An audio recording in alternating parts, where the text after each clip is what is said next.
Hej Daniel. Hej Anders. Vi skal jo snakke Teslas event, der kommer her på torsdag, og det tror jeg, vi ser lige så meget frem til. Det er jo, altså lige for at sætte scenen, Elon Musk, han har jo skrevet på Twitter eller X, at det her, det går ned i historiebøgerne. Så Ja. der er mildt sagt høje forventninger til det. Ganske kort, hvis du lige skal, hvad er dine forventninger til det? Tror du, at... Jamen, altså jeg vil sige, det er jo, jeg synes jo personligt, det er farligt at have høje forventninger, fordi så kan man nemt blive skuffet. Så faktisk så prøver jeg personligt at ikke have særlig mange forventninger, fordi så det er altid lidt sjovere at blive positivt overrasket, end at blive skuffet, fordi man forestiller sig Bestemt. alt muligt. Men altså, jeg kan starte med sådan én ting i hvert fald, og hvis der er én ting, jeg forventer, så er det jo selvfølgelig, at vi kommer til at se den længe ventede og savnomspundne robotaxi. Og jeg forventer også, at vi kommer til at se den altså i et fysisk eksemplar. Den kommer til at rulle ud på scenen, om den kører ud på scenen selv, eller hvad den gør. Jeg tænker, at der kommer et eller andet show.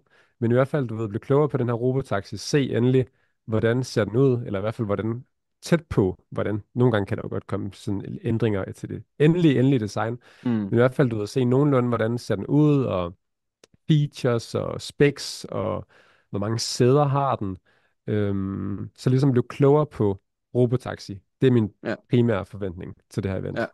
Ja, og helt enig. Altså, de har jo allerede, Tesla har jo i hvad hedder det, sidste kvartals regnskabspræsentation, Mm, der viste de jo også billeder fra den kommende Robotaxi-app. Så ja, vi ved jo sådan lidt om, hvad det drejer sig om. Men lige til seerne, dem der måske ikke er helt opdateret på det, altså, så det vi forventer, det er jo, som du også siger, en Robotaxi. Og man skal så brugsscenariet, det er altså en førerløs Uber-udgave, en førerløs Uber-bil, som der kører rundt og samler folk op. Så man skal forestille sig, at man står en kold aften ude i byen, og man finder sin smartphone frem, går ind i Robotaxi-appen og trykker på, nu, du må gerne hente mig, og få minutter senere, der kommer der altså en førerløs Tesla, kørende, åbner sikkert selv døren, og der er en AI-stemme, der siger, jamen, hej Anders, det ser koldt ud, skynd dig at komme ind.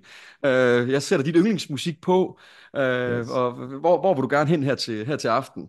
Så jeg tror, det er nok sådan noget, vi skal forvente og se. Og det jeg jo også er super spændt på at se, det er jo designet, fordi der er jo nogen, der tror, at det bliver en cybercab, altså at de kører samme stil som Cybertrucken. Så Det det er blev sådan der jo lidt, faktisk også. Jeg ved ikke, om du har læst, Anders, Elon Musk's den nye biografi her af Walter Isaacson. jo, ja. Men i den, der står der jo faktisk et quote, at den nye her kommer til at have de her, jeg kan ikke huske præcis, hvad der står, men der står faktisk også, at det bliver det her cyberagtige Okay, design. vildt Ja, spændende, vildt spændende. Jeg vidste faktisk ikke, at han havde bekræftet det, eller i hvert fald kommet med så stærkt et hint.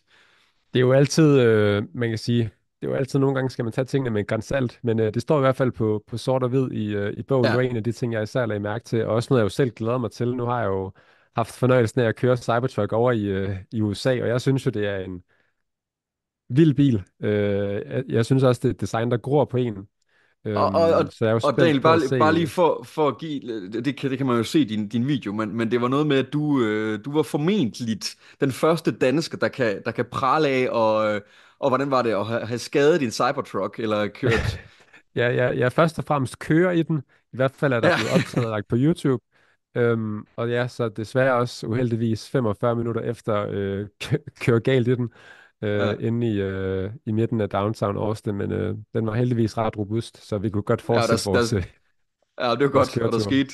skete heldigvis Der ikke skete noget, så ingen, altså kun lidt overfladiske skrammer mest på den anden bil, selvfølgelig. ja, Men ja. heldigvis ingen personskader eller noget i den dur. Ja, Meget, det er altså også, altså Cybertruck, det er en bil, det ligner en bil, man har ikke lyst til at være i den modkørende bil, i hvert fald, hvis nej, den ser nej.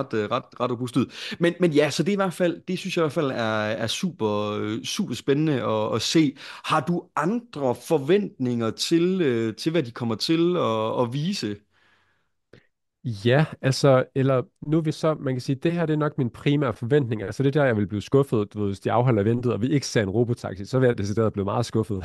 Ja, øhm, det vil være antiklimatisk, for at sige det ja, mildt. det vil det være. Men altså, man kan jo sige, det der er med den her robotaxi, det er jo, at den bliver bygget på en anden platform, end vi har set fra Model S og X, der er bygget på en platform, Mm, og Model 3 og Y. Og så noget af det, vi også kiggede på, var det sidste år eller for 2 år siden, da de afholdt det sidste store event, og de ligesom afsluttede den her nye måde, de skulle bygge deres biler på, og de nye fabrikker, og den her nye Model 2 og Next Gen platform. ja, Der kan man sige, en ting, det er jo Robotaxi, der skal bygges som den her mindre og mere kompakte bil, forventeligt. Men der er jo også den her, hvor Robotaxi jo er den her, hvad kan man sige, altså mere forretningsmæssige bil, så er der også den her, man kalder Model 2, der er til forbrugeren. Så det er jeg jo også lidt spændt på at se, om vi kun får en ny bilmodel at se, eller vi også får den her, hvad kan man sige igen, den her lidt savnomspundne $25.000 Tesla, ja, endnu mere affordable end Model 3, mindre model, som jeg antager givetvis er bygget på samme platform som Robotaxien. ja. Så det er jeg jo lidt spændt på at se, hvor jeg gætter jo ikke på, at de viser robotaxier og fortæller priser og så videre, fordi jeg gætter på, at det vil være Tesla, der kommer til at eje og administrere mange af de første, der kommer til at køre rundt. Men Ja. det her nye consumerprodukt, som mange tror jeg går og venter på, altså en endnu billigere Tesla, det er jeg lidt spændt på at se, som jo også skulle bygges både i Austin, tror jeg først og fremmest, og så senere Ja, i Giga Mexico. ja. Det er jeg spændt på at se, om vi får et nyt consumerprodukt præsenteret Mm, i form af Model 2. Bestemt, bestemt. Og jeg tror også, hvis vi skal snakke aktiekurs på hvordan, fordi det er jo, det kan vi jo snakke om også lige om lidt, men sådan, hvordan markedet kommer til at reagere på det her event, det tror Mm. jeg også er noget, det er noget af det, der virkelig vil kunne rykke positivt ved aktiekursen. Altså hvis de offentliggør noget konkret i forhold til den her kommende discount-model. Ja, præcis. Det tror jeg også, fordi altså, i forhold til aktiekursen, så typisk det, man jo ser, når Tesla har lanceret et eller andet stort og flot, og altså for eksempel Cybertrucken, der faldt aktiekursen ret meget. Man Mm, har jo lidt den her tit, du ved, buy the rumor, sell the fact. Alle ser ja, frem til det her event. Aktiekursen kommer sikkert til at falde efter eventet, kortvarigt. Og det er jo også fordi, selvom Tesla afslører en robotaxi, og Elon fortæller, de kommer til at have 10 millioner robotaxier, de genererer $30.000 om året og sådan noget, så tror jeg, at langt de fleste analytikere og Wall Street og markedet, de er stadigvæk sådan, usikkerheden er alt for stor. Vi har aldrig set et firma lave robotaxier før. Vi kan ikke regne det her ind i vores prismodeller. Men hvis vi tager et nyt consumerrettet produkt, der kan vi jo se, okay, Tesla har allerede solgt 7-8 millioner biler. Nu kommer der ja, en ny bil. Det kan man ligesom lidt lettere sætte ind i Excel-ark og se, okay, helt hvad vil det sikkert. betyde for deres indtjening? Ja. Så det tror jeg også, at du har helt ret i, at robotaxi og så videre, det er stadigvæk lidt for fremtids- og usikkert, men en ny consumerprodukt, det vil nok være mere positivt. Ja, ja, og det tror jeg helt klart også. Jeg vil sige, jeg ser dog en mulighed for, at selvom at de ikke offentliggør den, at aktiekursen stadig kan reagere positivt på det. For mig er der sådan to store spørgsmål. De to største spørgsmål, hvis vi glemmer den her Model 2, den billige model, så Mm. tror jeg, at de to største spørgsmål, som aktiemarkedet kommer til at reagere på, det er nummer et, hvornår vil den her robotaxi blive udgivet? Det tror Ja. jeg er, for der er jo spekulationer på, at den bliver udgivet, den bliver omkring, altså fra midten eller slutningen af 2025 eller starten af 2026, at der vil vi begynde at se de første. Jeg tror, hvis den kommer før det, vil markedet reagere positivt på det. Øhm, så det er det ene, det er det ene spørgsmål, som vi kigger efter, eller den ene faktor.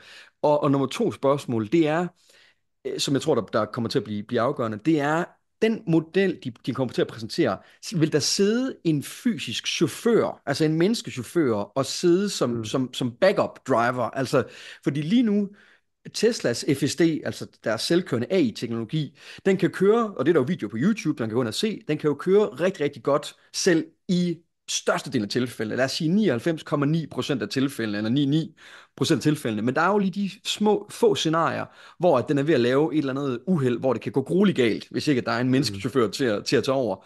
Så jeg er meget, meget spændt på at se, vil der sidde en menneskelig chauffør, i den første, eller i de første par iterationer af den her bil.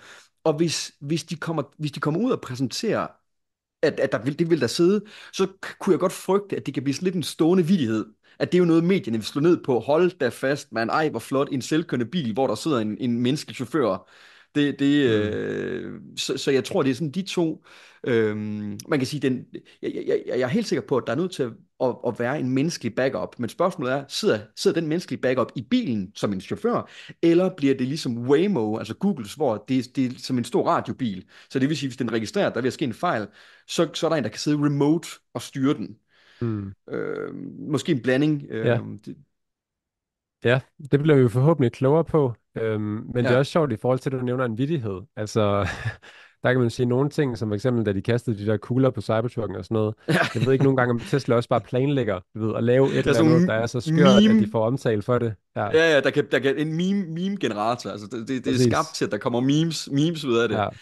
Altså, det vil jo næsten, jeg tror, hvis jeg skulle oddse på noget, så ville jeg jo næsten gætte på, at der kommer til at ske et eller andet. Også fordi det er jo, altså, det er Tesla, vi snakker om, det er Elon Musk, det er Ja, robotaxier, altså det er jo sådan skøre ting på skøre ting, det er mixet i en stor ja. cocktail. Det bliver næsten Ja, kedeligt, hvis der ikke sker, det bliver næsten kedeligt, hvis der ikke sker et eller andet totalt uventet. det er præcis. Det, Præcis. ja, ja. Ja. Så er der andre ting, du tænker, altså det, som jeg selv hvad hedder det, også de spekulationer, der har været, det er nummer et, at man spekulerer, at der vil komme trådløs charging til den her bil her. Og Mm. det giver god mening, altså man kan sige, hvis de skal være selvkørende, jamen jo mere autonome de kan opføre sig. Altså hvis der skulle stå et menneske og putte en lader ind i bilen, som der skal ved Tesla i dag, og ved elbiler i dag, jamen det vil selvfølgelig være en stor ulempe. Mm. Øhm, det ved jeg ikke, om du har nogen, om Jo, du, helt sikkert. Altså igen, man skal jo forestille sig det her scenarie, at der kører taxier rundt uden chauffør. ja, Og det er elbiler selvfølgelig, så de skal jo også lades op. Øhm, så ja, okay, så kan bilerne køre rundt uden chauffør, men så lige pludselig skal du have bemandede ladestationer over det hele, der kan tanke alle de her robotaxier. Så ja, jeg tænker også helt sikkert, at der skal findes en eller anden løsning på, at de her robotaxier kan blive charged op, uden at der skal menneskelig sådan intervention indover. ja, Øhm, ja, det er sådan, jeg tror, jeg er lidt 50-50, om vi kommer til at se det her til det her event. ja. Men jeg tænker helt sikkert, at det er noget, der kommer. Har jeg også set før i tiden nogle af de her sådan slanger og robotarme og sådan noget, der sådan har været lidt op Ja, og... lige præcis. Det Ja, er meget sjovt. Ja, det gik sådan helt viralt, da de udviklede på den netop sådan en slangearm, der selv kunne, ja sådan kunne ligesom styre. ham der fra Spider-Man, der har sådan en... Ja, Ja, ja, Octopus, tror ja, jeg, ja, ja. skurken hedder. Ja, lige præcis, lige præcis. Og jeg ved faktisk ikke, hvorfor de droppede den. Jeg tror bare, det var ikke, teknologien var sikkert ikke moden nok til, at det kunne give mening. Øhm, Ja, og måske også bare fordi, at man tænker, altså, der gav det bare ikke så meget mening i forhold til sikkert, hvor meget det kostede. Men at det er jo nemt, hvis man selv kører bilen, så okay, så er det altså ikke så svært at gå ud lige og putte ladestikket i. mm, Men det giver noget mere mening nu her. Så det kunne være, at ja. vi ser en genfødsel af den teknologi. Ja, Øhm, du skal en næsten lave sådan en anden, tipsen 13'er. ja, og det er sjovt. Jeg tror faktisk, det tror jeg faktisk, der er nogen, der har lavet. Den kan jeg lige Ah, prøve at se, ja, om jeg ja. kan finde. Ja, lige præcis.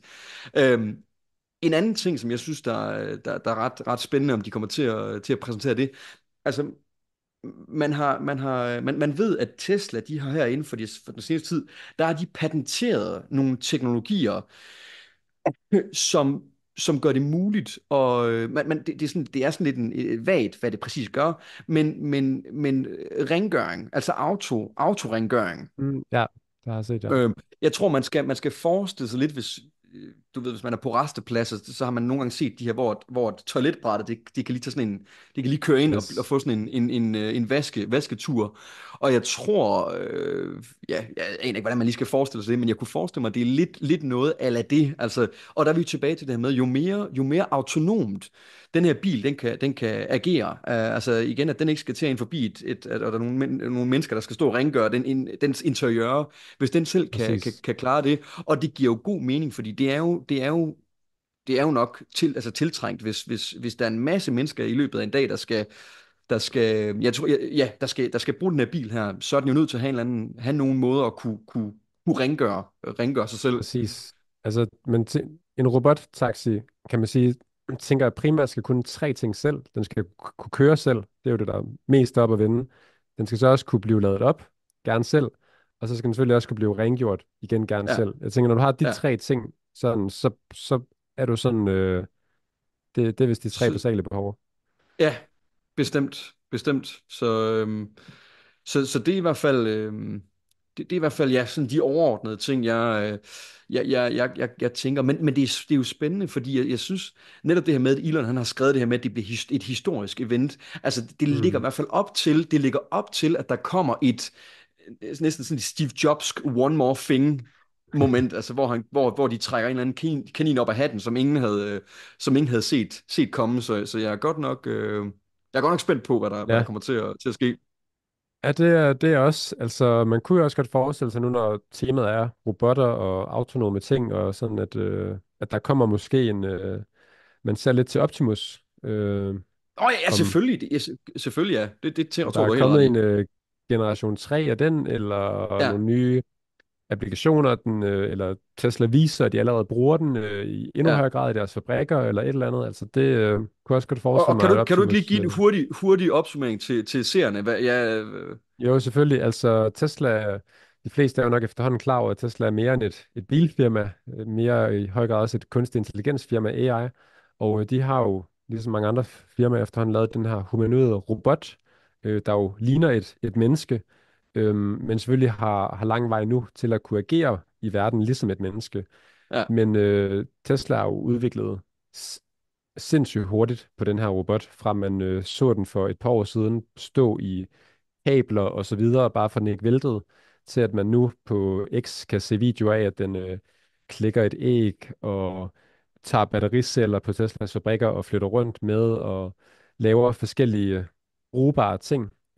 Og der har Tesla også sagt, at deres plan er først og fremmest, at de her Optimus-robotter, er det ikke allerede er det i år eller starten af næste år, at de jo gerne i hvert fald skulle bruges internt på deres fabrikker, og så også om ja, et års tid snakker de om begynde at sælge dem til ja, eksterne. jeg mener det var i 25, at der siger de, at der vil de Ja, begynde at 25. arbejde, altså at være en seriøs form for arbejdskraft, som de kan trække på deres fabrikker, og så ja, Ja, 26.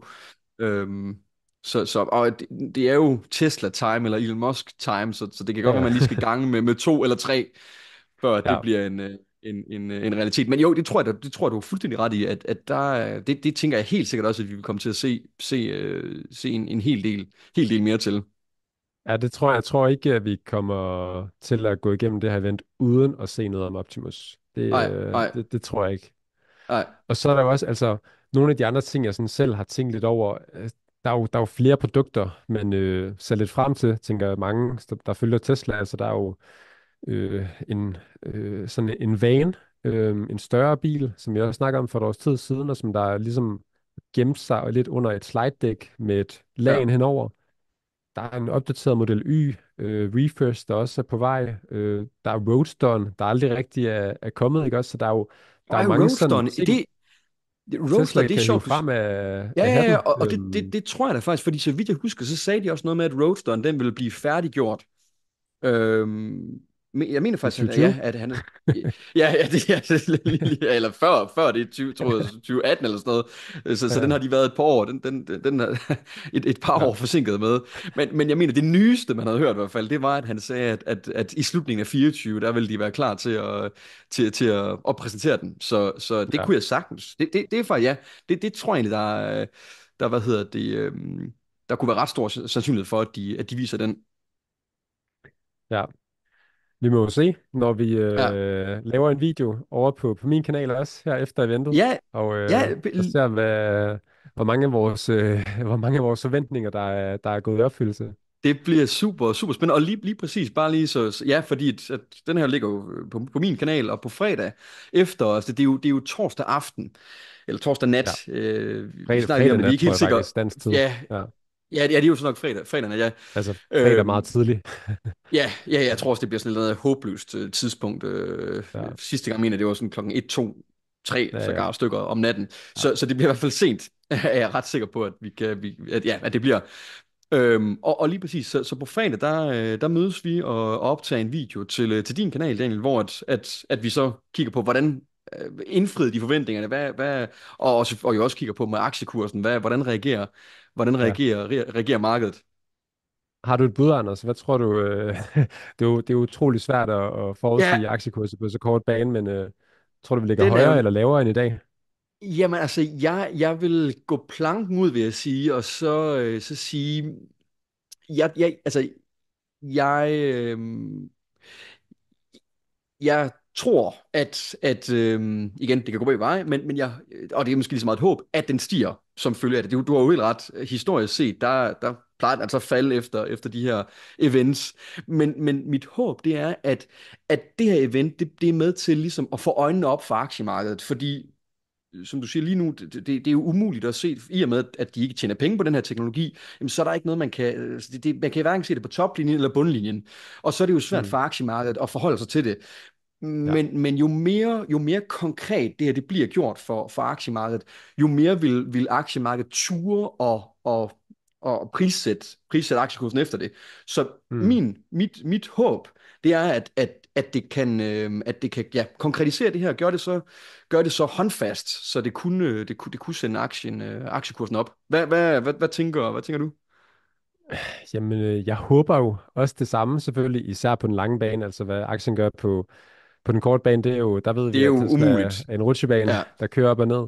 ja, fuldstændig. Altså, hvis jeg skulle give et bud på, hvad der kommer til at ske, så vil jeg igen, kvæg hvad der er sket mange andre gange, hvor Tesla har præsenteret spændende ting, så tror jeg, at aktien kommer til at falde Ja. kort efter, og måske også et par dage efter.